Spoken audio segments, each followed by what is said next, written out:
technology is reaching limits in scaling. We have already moved from 3D to 2D materials.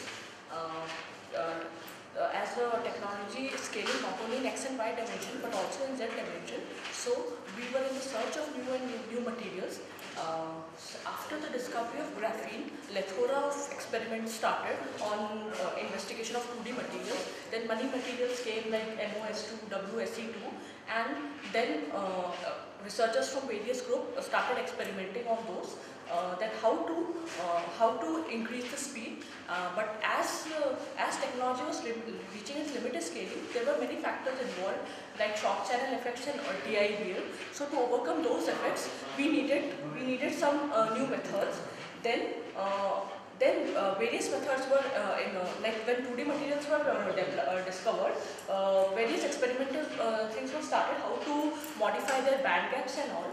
Then this was the experiment. This was the paper which we did, where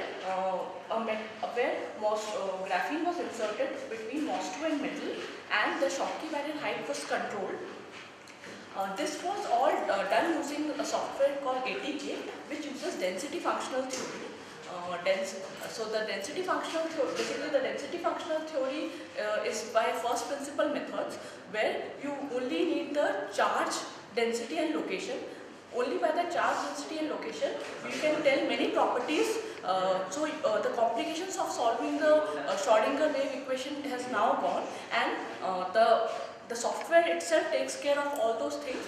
By input of such charge, density and location, we can find many things like band structure and density of states. So by those things we did the experiment, and we were able to modify the band gap also by inserting this graphene layer. So basically the experimental work include metal semiconductor interface. We studied metal semiconductor interface, where work function was modified. Metal semiconductor depicts the Schottky or ohmic behavior. Basically the rule is Schottky Mott rule, which is given by this equation. And when we did this work in software, we were able to find out that this was the